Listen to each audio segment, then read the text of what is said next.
प्रसंग चल रहा है कि रात में स्वप्न में बाणासुर की पुत्री उषा जी ने देखा एक नवकिशोर श्यामघन कमल नयन पीतांबरधारी। बस तो चित्त लुट गया उषा जी का। अब वो जगी और हा प्रीतम ऐसा पुकार उठी। तो सब सहेलियां पास थी, उन्होंने कहा बिना प्रीतम के प्रीतम कैसे पुकार उठी। संकुचित हो गई उषा जी। उनकी चित्रलेखा नाम की एक मित्र सखी थी जो योगिनी थी, आकाश मार्ग से चल सकती थी और जितनी रचना ब्रह्मा जी की है सबका चित्र बना सकती थी। उन्होंने कहा कि प्रिय सखी तुम उदास मत होइए, मैं अनुमान से कह रही हूं कि तुम्हारे स्वप्न में कोई देव सुंदर पुरुष आया और तुम्हारे चित्त का अपहरण कर गया, तभी तुम जगते हुए एकदम कहा हा प्रीतम तुम कहां हो। तुम कहा तो कहा तुम क्षोभ मत करो, शोक मत करो, मैं अभी चित्र बनाती हूं।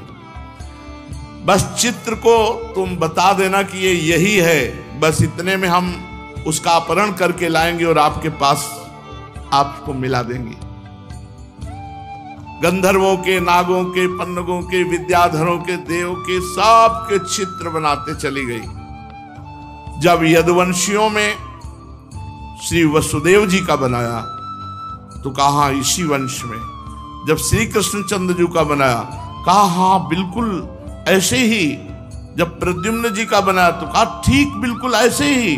और जे ही अनिरुद्ध जी का बनाया तो कहा यही है, यही हमारे चित्त को चुराने वाले।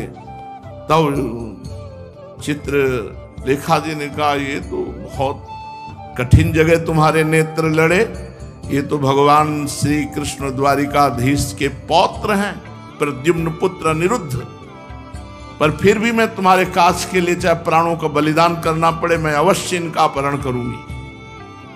आकाश मार्ग से चित्रलेखा जी द्वारिकापुरी पहुंची। वहां सुदर्शन चक्र, सुदर्शन जी से प्रार्थना की कि आप जानते हैं कि भगवान का ही ऐसा कोई विधान होगा कि उषा जी के स्वप्न में भगवान के पौत्र का दर्शन हुआ, तो आप थोड़ा साइड हो जाइए, हम अपहरण करते हैं अनिरुद्ध जी का।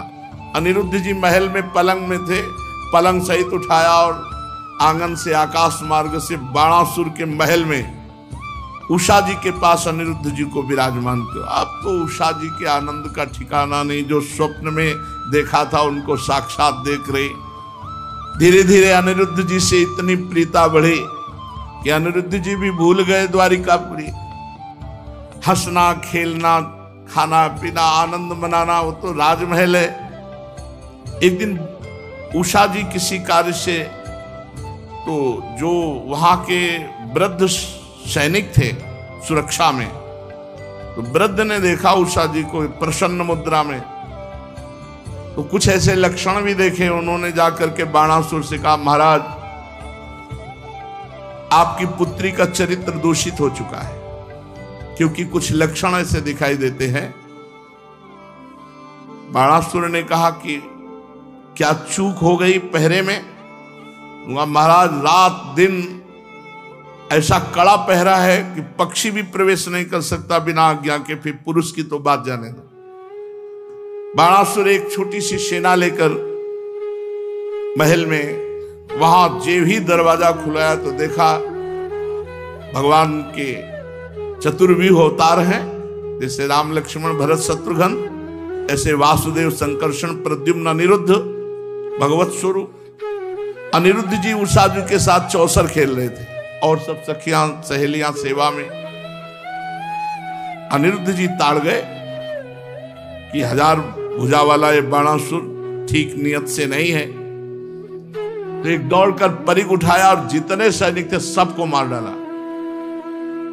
बाणासुर ने, मेघनाथ ने जिस मंत्र का प्रयोग करके नागपाश से राम जी और लक्ष्मण जी को बांधा था, उसी नागपाश से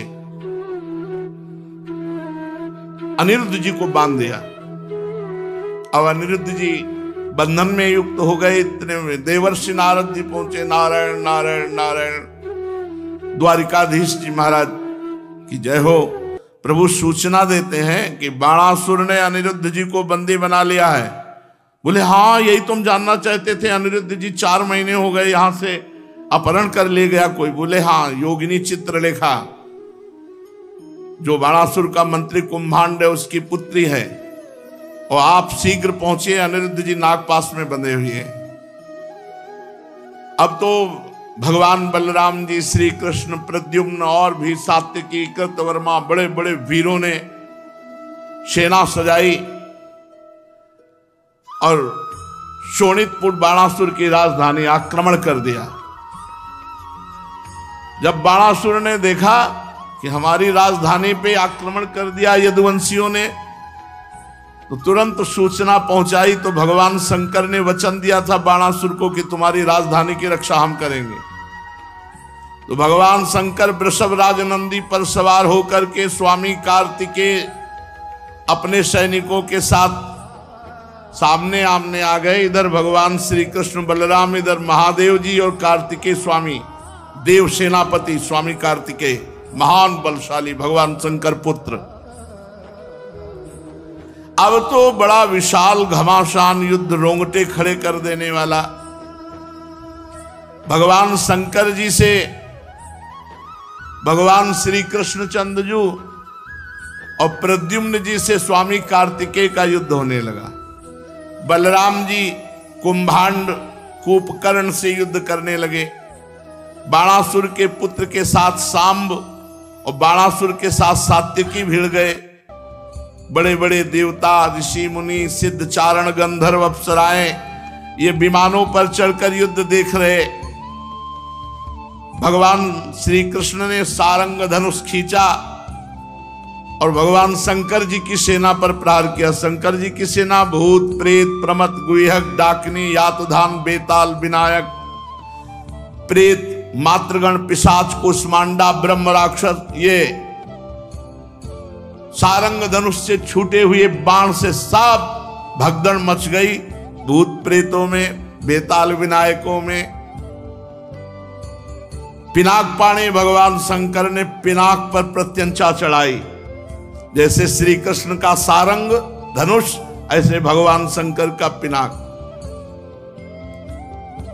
भांति भांति के दिव्यास्त्र पिनाक पे जे भी चढ़ाते हैं तो भगवान श्री कृष्ण उसकी काट पहले ही सारंग से चढ़ा के छोड़ देते, वो शांत हो जाता है। ब्रह्मास्त्र का संधान किया भगवान शंकर ने, तो ब्रह्मास्त्र से ही शांत कर दिया भगवान श्री कृष्ण ने। वायुवास्त्र का संधान किया भगवान शंकर ने, तो पर्वतास्त्र से शांत कर दिया। आग्नेयास्त्र का संधान किया भगवान शंकर जी ने, तो वर्षा जिससे होती पर्जन्यास्त्र से शांत कर दिया। पाशुपतास्त्र का प्रयोग किया, जो अमोघ बाण भगवान शंकर का है, तो नारायणास्त्र का प्रयोग किया भगवान श्री कृष्ण, जो उनका अमोघ है। दोनों बाण शांत हो गए। महादेव जी से कहा क्या आज्ञा है? तो उनका जन्मणास्त्र चलाओ।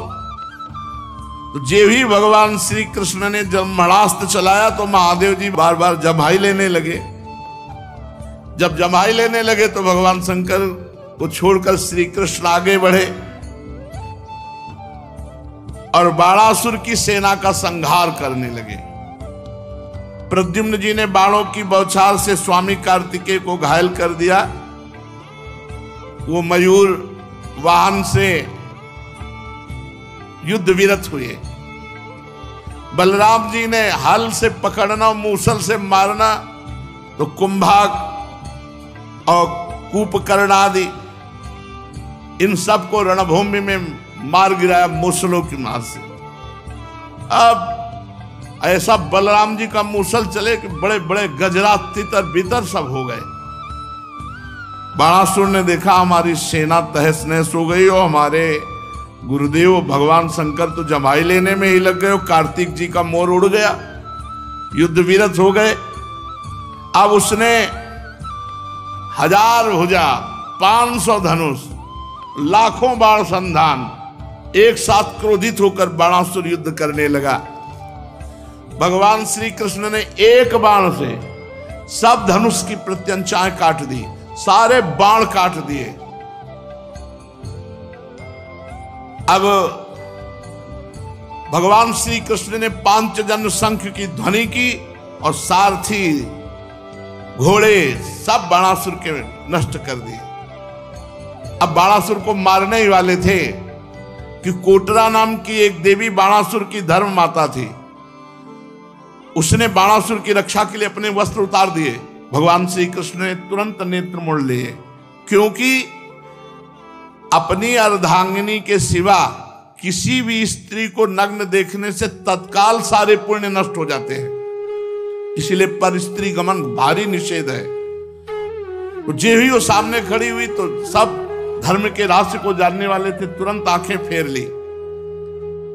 भगवान श्री कृष्ण ने कि कहीं उस पर दृष्टि न पड़ जाए, मुंह फेर लिया और दूसरी ओर देखने लगे। तब तक बाणासुर धनुष कट जाने और रथहीन हो जाने के कारण नगर में चला गया। इधर जब भगवान शंकर के भूतगण इधर उधर भाग गए तो उनका छोड़ा हुआ 3 सिर और 3 पैर वाला ज्वर 10 दिशाओं को जलाता हुआ भगवान श्री कृष्ण की ओर दौड़ा। भगवान श्री कृष्ण ने उसे अपनी ओर आते देख करके उसका मुकाबला करने के लिए वैष्णव ज्वर छोड़ा। अब वैष्णव ज्वर और माहेश्वर ज्वर में आपस में युद्ध होने लगा। अंत में वैष्णव ज्वर के तेज से माहेश्वर ज्वर पीड़ित होकर चिल्लाने लगा और अत्यंत भयभीत हो गया। जब कहीं त्राण नहीं पाया तो नम्रता से हाथ जोड़कर भगवान श्री कृष्ण की शरण में गया और प्रार्थना करने लगा, नमामि त्वानंत शक्तिं परेशं सर्वात्मानं केवलं ज्ञप्ति मात्रं विश्वोत्पत्ति स्थान संरोध हेतुं यत्तद् ब्रह्म ब्रह्मलिंगम प्रशांतम। प्रभु हे श्री कृष्ण, आपकी शक्ति अनंत है।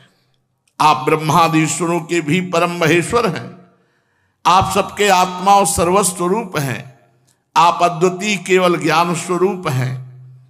संसार की उत्पत्ति, स्थिति और संहार इसके कारण आप ही हैं। प्रभु, आपके शांत, उग्र और अत्यंत भयानक दुस्सा तेज ज्वर से मैं अत्यंत संतप्त हो रहा हूं।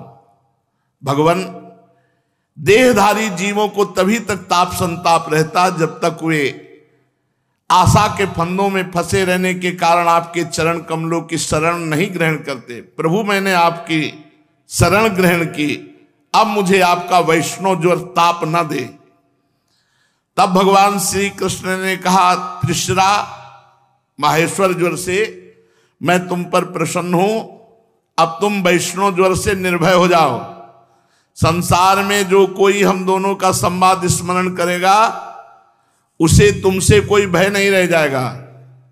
भगवान श्री कृष्ण के इस प्रकार कहने पर माहेश्वर ज्वर उन्हें प्रणाम करके चला गया। तब तक बाणासुर रथ पर सवार होकर भगवान श्री कृष्ण से युद्ध करने के लिए फिर आ गया। बाणासुर ने अपने 1000 हाथों में तरह तरह के हथियार ले रखे थे। अब अत्यंत क्रोध में भरकर चक्रपाणी भगवान श्री कृष्ण पर बाणों की वर्षा करने लगा। भगवान श्री कृष्ण ने देखा कि बाणासुर ऐसे नहीं मानेगा, तो सुदर्शन चक्र का स्मरण किया। स्मरण करते सुदर्शन चक्र हाथ में आ गए और आदेश किया, जाओ इसके अस्त्र शस्त्र और भुजाएं भी काट डालो। बस इतना ही आदेश। जितना आदेश होता है उतना सुदर्शन जी करते हैं। अस्त्र शस्त्र काट दिया और भुजाएं काट। जब चक्रधारी भगवान का चक्र, तो भगवान शंकर आ गए और कहा, त्वं ही ब्रह्म परम ज्योतिर गूढ़म ब्रह्मणि वाङ्मये यम पश्यन्त्यमलात्मान आकाशमिव केवलम। प्रभु, वेद मंत्रों में तात्पर्य रूप से छिपे हुए परम ज्योति स्वरूप पर ब्रह्म आप हैं। शुद्ध हृदय महात्मा गण आपके आकाश के समान सर्वव्यापक निर्विकार स्वरूप का साक्षात्कार करते हैं। हे समस्त भुवनों के पालक, आप सजाति विजाति स्वगत भेद से रहित एक अद्वितीय आदि पुरुष है। प्रभु, जैसे सूर्य अपनी छाया बादलों से ही ढक जाता है और उन बादलों तथा विभिन्न रूपों को प्रकाशित करता है, उसी प्रकार आप स्वयं प्रकाश हैं, परंतु गुणों के द्वारा मानो ढक से जाते हैं। इसीलिए कोई जल्दी देहाभिमानी आपको जान नहीं पाता। प्रभु, वास्तव में आप अनंत हैं। आपकी माया से मोहित होकर के लोग स्त्री पुत्र देह गेह में आसक्त हो जाते हैं, फिर दुख के अपार सागर में डूबने उतराने लगते हैं। संसार के मानवों को ये मनुष्य शरीर इसलिए आप कृपा करके देते हैं, इस मानव शरीर को पाकर इंद्रियों को वश में किया जाए और आपके चरण कमलों का आश्रय लेकर भजन किया जाए। जो मनुष्य शरीर प्राप्त करके आपका भजन नहीं करते, वो अपने आप को धोखे में डाल रहे हैं, अपने आप को धोखा दे रहे हैं। भगवान शंकर ने कहा, हे देव देव, ये बाणासुर मेरा कृपा पात्र है, सेवक है, और मैंने इसे अभय दान दिया है। तो प्रभु, जिस प्रकार इसके परदादा प्रहलाद जी पर आपका कृपा प्रसाद, वैसे इस पर भी कृपा प्रसाद होना चाहिए। भगवान ने सुदर्शन जी को रोक दिया, तब तक 4 भुजाएं बची थी। 1000 भुजाओं में 4 भुजाएं बची थी, सब काट दिए थे सुदर्शन जी ने। भगवान श्री कृष्ण ने कहा, महादेव जी, प्रभु, मैंने वही किया जो आप चाहते थे। आप जैसा चाहते थे वैसे ही मैंने कर दिया है, अपनी तरफ से कुछ नहीं किया। आपका सेवक है, आप जितना चाहते, 4 भुजाएं हैं इसके, अब मैं इसे निर्भय कर देता हूं। मैं जानता हूं कि बाणासुर दैत्यराज बलि का पुत्र है, इसलिए इसका वध तो कर ही नहीं सकता, क्योंकि मैंने प्रहलाद जी को वर दिया था कि तुम्हारे वंश में पैदा होने वाले किसी दैत्य का आज के बाद कभी वध नहीं करूंगा। इसका घमंड चूर करने के लिए मैंने इसकी भुजाएं काट दी। इसकी बहुत बड़ी सेना पृथ्वी के लिए भार हो रही थी, इसलिए मैंने उसका संहार कर दिया। अब इसकी 4 भुजाएं बच रही, ये अजर अमर बनी रहेंगी। ये बाणासुर आपके पार्षदों में मुख्य होगा, अब इसको किसी से किसी प्रकार भय नहीं होगा। जब बाणासुर ने यह सुना कि मैं निर्भय कर दिया गया हूं, तब आया और भगवान श्री कृष्ण के चरणों में माथा टेका और कहा, प्रभु, अब आप चिंता न करें। और महल में जाकर अनिरुद्ध जी को नागपाश से मुक्त किया, अपनी पुत्री उषा को लाया और भगवान के हाथ में, ये प्रभु, आपका ये पौत्र और ये मेरी पुत्री आप स्वीकार करें। महादेव जी ने भी सम्मति की। वस्त्रालंकार से विभूषित उषा और अनिरुद्ध जी एक अक्षोणी सेना के साथ द्वारिका के लिए प्रस्थान किया। द्वारिका सजाई गई, अनिरुद्ध जी और उषा जी का ब्याह हुआ। जो अनिरुद्ध जी उषा जी के मिलन को, भगवान शंकर और श्री कृष्णचंद्र जी के युद्ध को, इस गाथा को प्रातः काल सुनेगा तो वो किसी भी मार्ग में पराजित नहीं होगा, वो विजय को प्राप्त होगा और उसके पाप